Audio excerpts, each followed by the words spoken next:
What is up, guys? Welcome back to the channel. Disciple here. Today I want to talk to you about something a little different, a little weird, and yet something so good. Something some of you probably love. It's bacon. That's right. Bacon, bacon, bacon. Bacon is just, man, I love bacon. I've always loved bacon.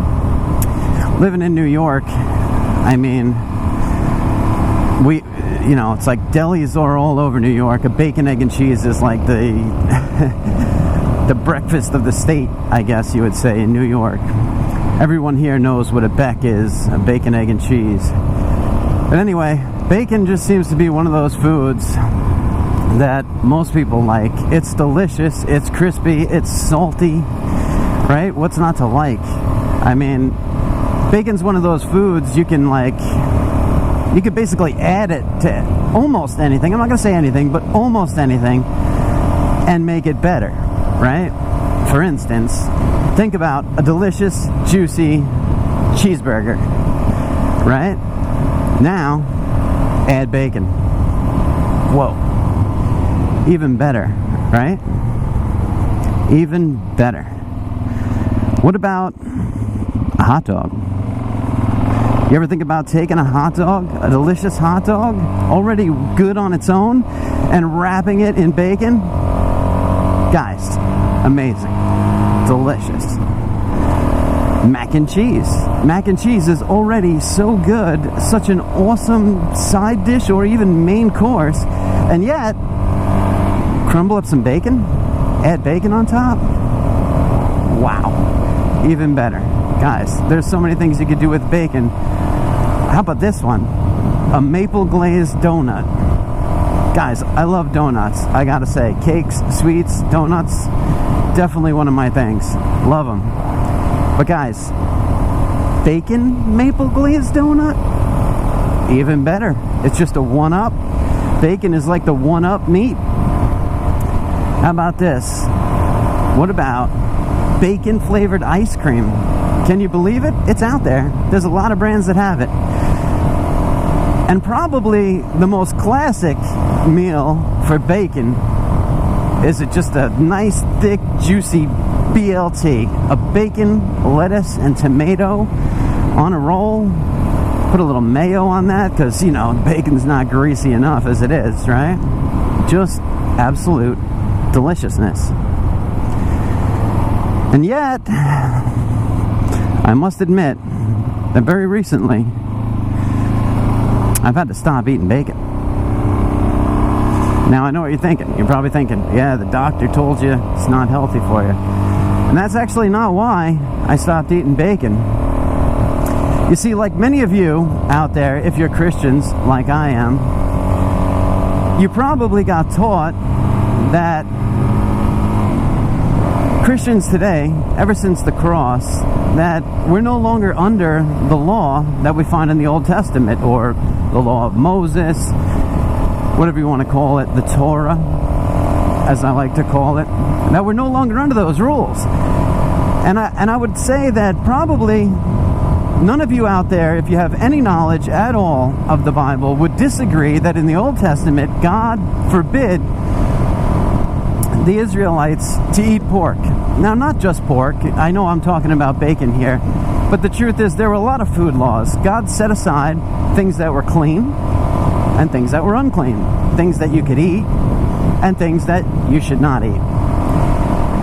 Along with that, he said, if you follow my instructions, you'll be blessed. And if you disregard my instructions or break my commandments, you'll be cursed. And as we all know, right? God is true to his word is forever. But the point I'm trying to get at is, I don't think anyone would disagree that there was a time that God commanded that the people eat only certain things. There were certain things that were just not for food. And now, in present day age, like when I got saved and I started going to an Assembly of God church, one of the foundational principles of the New Testament church and New Testament belief was that because of grace and because of what Jesus did on the cross, that we were no longer under the law. We were not expected to follow it. And that was one of those things that I never really questioned. I was just like, oh, well, my pastor says it's so, but, you know, I guess it must be true. And it's funny because my pastor, one of the things he used to say all the time, in a joking way, of course, but was, you know, thank God for the cross because now I can have my pepperoni. And I love pepperoni. And, that always just stuck with me, his love for pepperoni. But guys, it's so important, right? That just like Paul said, we'd be like the Bereans. And like Peter said, always be ready with a reason for what you believe. Well, recently, within the last couple of years, mostly the last year or so, I've been looking at the Bible in a new way. Or maybe not a new way, but a different way. I was encouraged, I won't give the name, by someone though, to come to the text without my preconceived notions, without my doctrines that were brought with me through Assembly of God or whatever church you happen to be in, but to just read the text and then carefully think about what's being said there, without going, oh, that's what they're talking about right there. That's, that's why we have the doctrine of once saved, always saved, or the doctrine of that. It's right there. It's right there. Not to do that, but just read the text and see what it means. And one of the things that I was studying was, about food and about the law. And the truth is, as I read through the New Testament, I could not find a place where it said that I didn't need to follow those laws anymore that God had put forth. You see, literally, the laws that were given through Moses to the people were essentially the wedding vows of the people to God. See, God said, I'll be your God, I'll take care of you, I'll protect you, I'll feed you, but there's some things I want you to do. I redeemed you from Egypt, and this is how I expect a redeemed people to act. And he gave them a list of commandments, laws, rules, whatever you want. I think sometimes calling it law really makes it seem terrible, like people are like, oh, law, right away. You don't want to follow. I'm not under the law. Law is bad. But really, we all, wherever you're living right now, live under some laws of the land. And those laws, just like God's laws, were put forth and meant so that it protects the people of the land and enables us all basically to have our best life, protected from harm from others and the freedoms to do the things we want to do. And God's law or commandments is no different. It's meant for our best life, our best well-being. So at Mount Sinai, the people of God, the Israelites, said, we will, or I do, like a wedding vow, that they were going to keep his commandments, and God pledged to be their God. And they went forward. Now, we know the story, and they didn't always keep those commandments and got themselves in a lot of trouble. But the point is, here we are, 2,000 years, 3,000 years later, I guess, something like that, from Mount Sinai. Do we still need to follow those laws? Well, I'm going to point you in the direction of Matthew 5:17 through 20. I'll try to put it up on the screen right now. I want you guys to think about what it says here, because this is the text that a lot of people will go to and explain how Jesus made it so we don't have to follow the law anymore. But what Jesus said, and he must have known that we'd be thinking it, he said, do not think that I've come to abolish the law. For I've not come to abolish, but to fulfill. And some people stop right there, and their idea of fulfill is, well, Jesus did it, Jesus followed the law, so that I don't have to. Like, he did it perfectly, so now I don't have to follow it. But that's not what he said. If we keep reading on, he says that not until heaven and earth pass away will one jot or one tittle be removed from the law. Not until heaven and earth pass away. Well, if we read Revelations, we know that when that's going to happen. There's a day coming when God is going to make a new heavens and a new earth. So we haven't come to that time yet. So as far as Jesus said, the law is intact fully, every part of it. And he goes on to say that if anyone does or teaches people not to follow even the least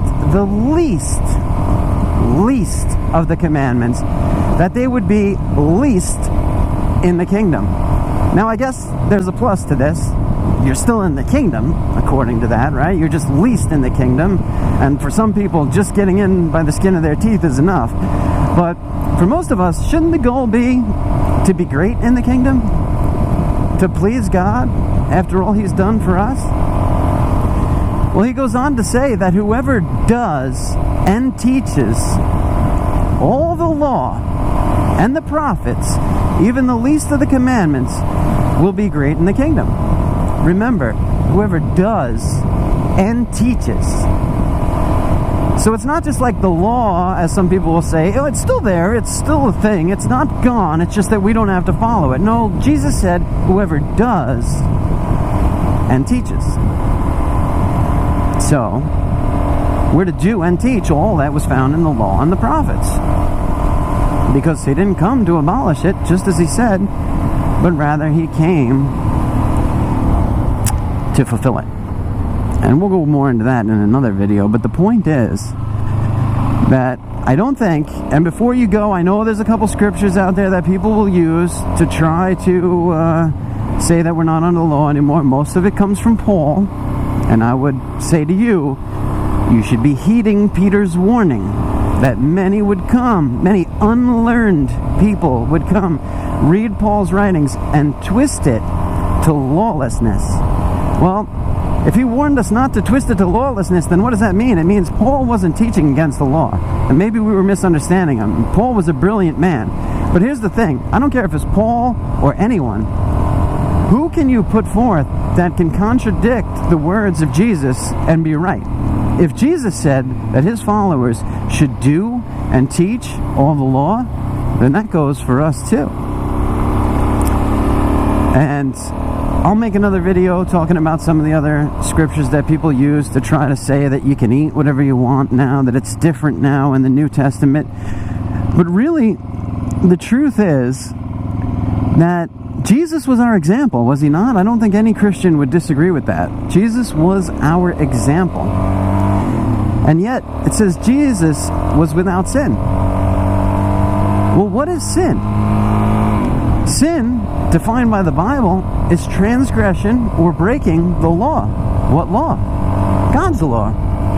So, if Jesus followed the law to a T, and he was our example, then shouldn't we be following the law? You see, a lot of people will say, yes, Jesus was our example. He came to be our perfect example. And yet, out the other side of their mouth, they'll say, we don't have to follow the law anymore. Well, hang on a second. That's what Jesus did. Jesus followed the law. He kept the feasts. He kept the Sabbath. He was our perfect example. And yet, some reason, people think, well, we don't have to do those things anymore. Well, I'll be honest. I really think it's because that old man inside of us, that old part of us, it hears, hey, you don't have to follow the law anymore. And it doesn't even look to see if that's the case. It's just like, oh, hey, I don't have to follow the law anymore. But listen, on that day when we stand before God, we're going to be responsible for all of our actions, for everything we said, for everything we did, us alone. You're not going to have a lawyer to stand before you. You're not going to have Paul to stand before you. You're not going to have your pastor to stand there before you. It's on you. And you're going to have to give an account. You're going to have to give a reason for each of the things you did and why you did them. And I don't think that pointing the finger towards your pastor and saying, he taught it to me, is going to get you by. So, like Peter said, we got to have a reason for what we believe. And the truth is, I can't find any reason in the New Testament whatsoever why I should think that the laws that we find in the Old Testament are no longer for us. I just can't. And besides that, I think most of us would agree as Christians that God is the same yesterday, today, and tomorrow. So, if he said yesterday that you can't eat pork, it's unclean to you, it's an abomination to you, it's a sin, then why would he say anything else differently today? And I'll just throw one other little thing at you, in case you're like, no, I know you're getting it wrong because of this. Why don't you go to Isaiah, and when you look in Isaiah,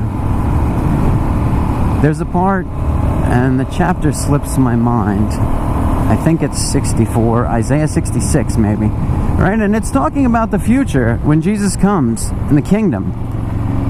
And it's talking negatively about those who partake or eat of the swine's flesh. So my point is, if it was bad in the past, if God said don't do it, if Jesus didn't do it, and if in the future it's going to be looked down upon by God, why would it be okay now? And the conclusion that I've come to is that it's not. And just one other little thing to add is that Jesus said, I've not come with my own doctrine, but with the doctrine of him who sent me. So, if God's doctrine is what he came with, what's God's doctrine? Well, it says in the Psalms that I give you good doctrine. Alright? And it's slipping my mind the exact chapter and verse. I will put it below in the video though. But God says, I give you good doctrine, forsake ye not my law. I'll put it up in the video if I can actually. Alright? He says, forsake ye not my law. That's the good doctrine he gives you. Always keep his law.